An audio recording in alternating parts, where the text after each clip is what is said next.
Hello বন্ধুরা, কেমন আছো তোমরা সকলে? আশা করি তোমরা সকলে খুব ভালো আছো আর আমিও খুব ভালো আছি। তো আজকে নিয়ে এসেছি একটা রেসিপি, আর সেটা হচ্ছে আমার খুবই ফেভারিট। এটা আজকে নিয়ে এসেছি আলু পরোটার রেসিপি। সেটা সবাই হয়তো বা জানে, কিন্তু আমি আজকে সেটা দেখাবো যে আমি কিভাবে নিজে বাড়িতে তৈরি করি আলু পরোটা। তো চলো তোমাদের সাথে শেয়ার করি, আর যদি রেসিপিটা ভালো লাগে থাকে অবশ্যই ফুল ভিডিওটা দেখবে, ঠিক আছে? তো আলু পরোটার জন্য এখানে লাগছে 5টি মাঝারি সাইজের আলু, যেটা আমি আগে থেকে সেদ্ধ করে রেখেছি। অ্যান্ড দেখো আলুটা একদম সফট হয়ে গেছে, বেশি সফট করব না। তো এখানে আর লাগছে 4টে মাঝারি সাইজের পেঁয়াজ কুচি করে কেটে রেখেছি, 4টে কাঁচা লঙ্কা স্বাদ অনুযায়ী কুচি করে কাটা, কিছু ধনে পাতা কুচি, একটা লেবু মাঝারি সাইজের টুকরো করে কেটে রাখা, আর জিরে গুঁড়ো আর ধনে গুঁড়ো।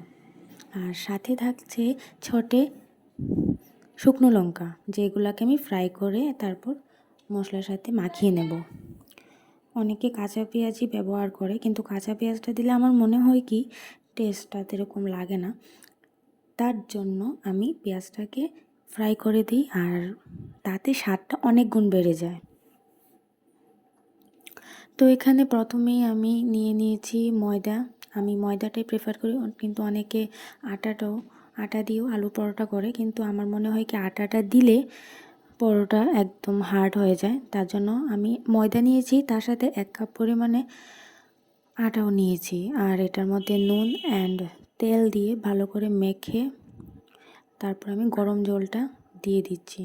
অনেকে আবার ঠান্ডা জল দেয়, বাট ঠান্ডা জল দিলেও রুটিটা হার্ড হয়ে যায়, কিন্তু গরম জলটা দিয়ে রুটি হোক বা পরোটা হোক খুবই সফট হয়। তার জন্য আমি গরম জলটাই প্রেফার করি। তো এখানে ভালোভাবে আমি মেখে নেব।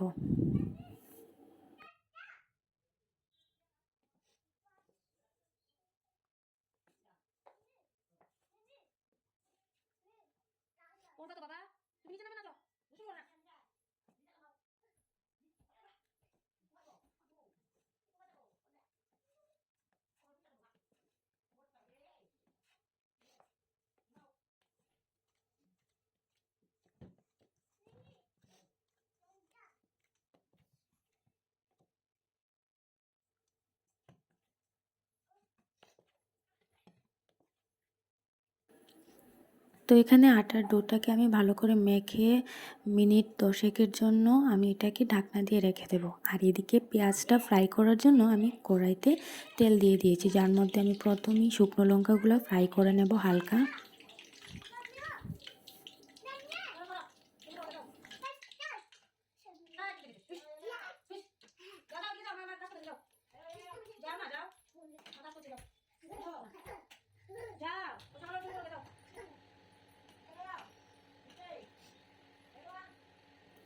শুকনো লঙ্কাগুলি ফ্রাই হয়ে গেছে, তাই আমি নামিয়ে নিচ্ছি। এবার দিয়ে দেব তেলের মধ্যে পেঁয়াজ কুচি করে কেটে রাখা। পেঁয়াজগুলো ভেঙে দিলে ভালো হয়, তাড়াতাড়ি ফ্রাই হয়।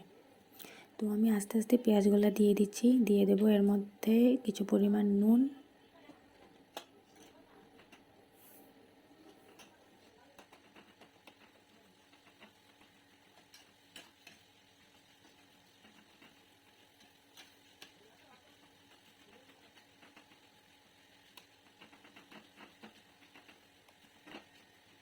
পেঁয়াজগুলোকে ভালোভাবে নেড়ে দিচ্ছি। আর দিয়ে দেব 1 চা চামচের মতো চিনি। চিনিটা দিলে পেঁয়াজগুলো ফ্রাই হওয়ার পর ক্রাঞ্চি থাকে। তো দেখো এখানে পেঁয়াজটা ফ্রাই হতে হতে আর রুটির ডোটাও রেডি হতে হতে আমি এদিকে আলুগুলোকে ম্যাশ করে মশলাটা তৈরি করে নেব।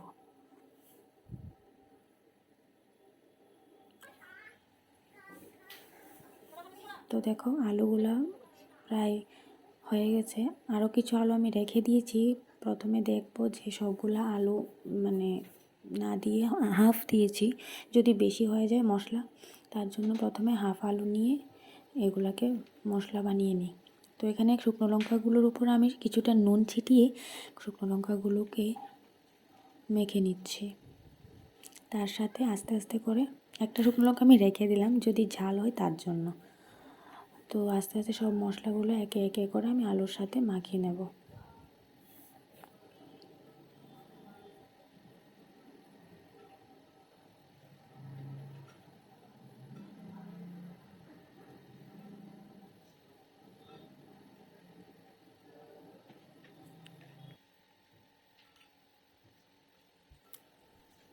তো এখানে আমি চাট মশলার গুঁড়ো দিয়ে দিলাম, যেটা চটপাটা হয় খেতে। আর দিয়ে দিচ্ছি সামান্য একটু হিং। অনেকের হিং পছন্দ নয়, কিন্তু দিলে একটা ফ্লেভার আসে। তো আপনারা আপনাদের মানে ইচ্ছে অনুসারে দিতে পারেন। আর দিয়ে দিচ্ছি একটু বিট নুনের গুঁড়ো। আমার তো এই বিট নুনের গুঁড়োটা একদম পছন্দ। তো দেখো এখানে পেঁয়াজগুলো ফ্রাই হয়ে যাওয়ার পর আমি গ্যাসটা অফ করে পেঁয়াজগুলোকে নামিয়ে নিচ্ছি।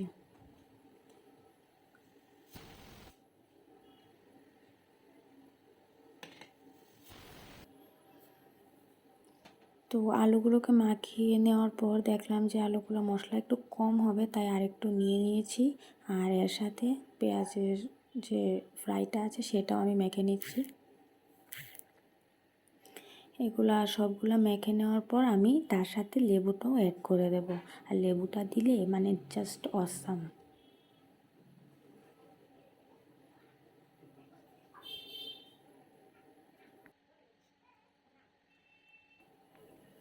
তো দেখো এখানে আমার আলু পরোটার আলুর মশলা একদম রেডি। আর এই মশলাটা না একদম মানে খালি খালি খাওয়া যায়, এত টেস্ট মানে কি বলবো।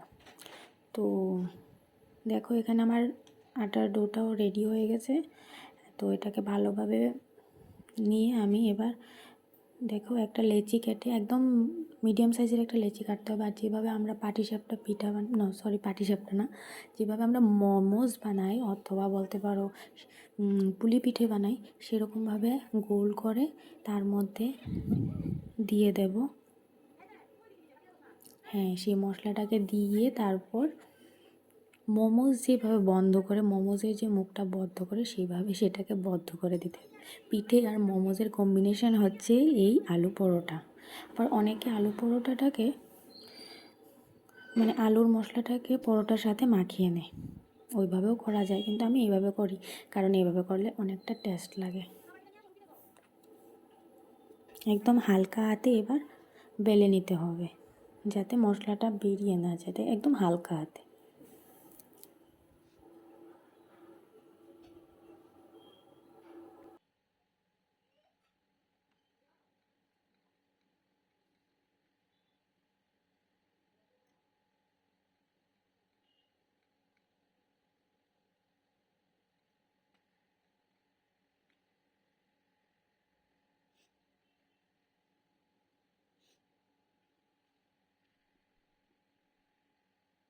তো এখানে আমার তাওয়াটাও গরম হয়ে গেছে, আর আমার রুটিটা আমি দিয়ে দিলাম। রুটিটা একটু হালকা গরম হয়ে আসলে তারপর আমি এর উপরে তেল ছিটিয়ে দেব। আর এখানে আমি এক্সট্রা তেল কিছু ইউজ করিনি। আমি এখানে যে পেঁয়াজের যে ফ্রাই করেছিলাম যে তেলটা দিয়ে, সেই তেলটাই অনেকটা পরিমাণ ছিল, তার জন্য সেই তেলটাকে আমি কাজে লাগিয়ে নেব। একটু একটু করে আমি তেল দিয়ে দেবো এর উপর ছিটিয়ে, আর দেখবে রুটিটা একদম ফুলে উঠেছে।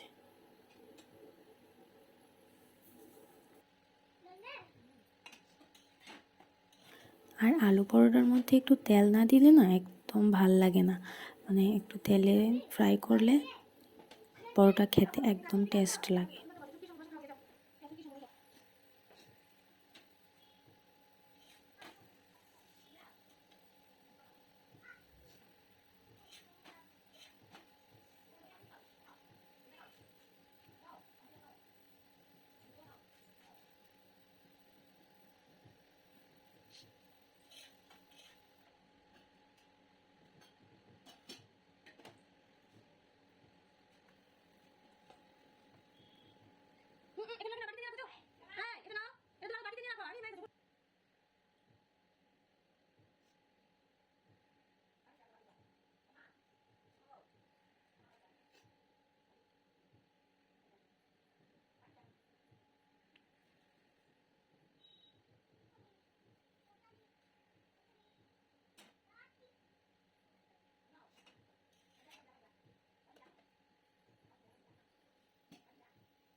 তো একে একে আমি এখন সবগুলা রুটি একে একে করে ছেঁকে নিচ্ছি।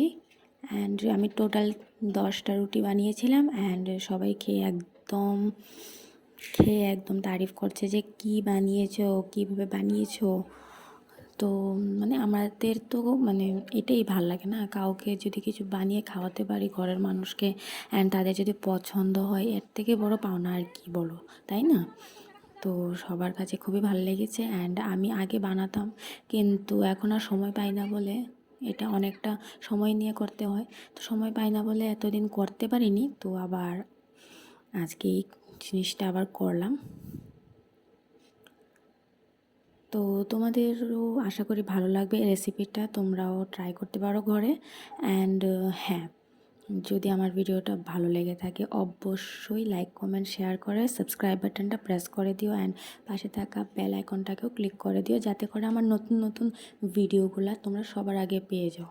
অ্যান্ড হ্যাঁ, আমার কীরকম ভিডিও তোমাদের দেখতে পছন্দ হয় তোমরা অবশ্যই আমাকে কমেন্ট সেকশানে জানাবে।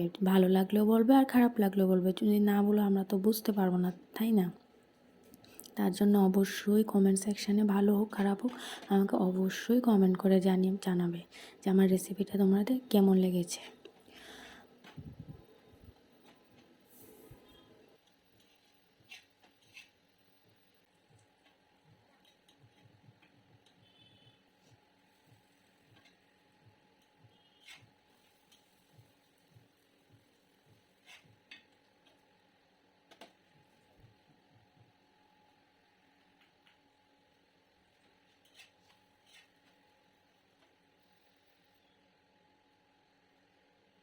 তো আমার রুটিগুলি হয়ে গেছে। তো দেখো, একটা আমি তোমাদেরকে ট্রাই করে দেখাচ্ছি।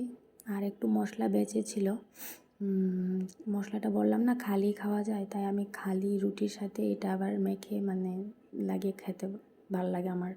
তো দেখো, মানে জাস্ট মুখে দেওয়ার মাত্রই রুটিটা এত সফট ছিল, অ্যান্ড মশলাটা এত দারুণ ছিল না, মানে কি বলবো। তো চলো, আজকের মতো ভিডিওটা এখানেই শেষ করি। যদি রেসিপিটা ভালো লেগে থাকে অবশ্যই লাইক, কমেন্ট করে দিও। তো টাটা, সবাই ভালো থেকো, সুস্থ থেকো, দেখা হচ্ছে নেক্সট ভিডিওতে।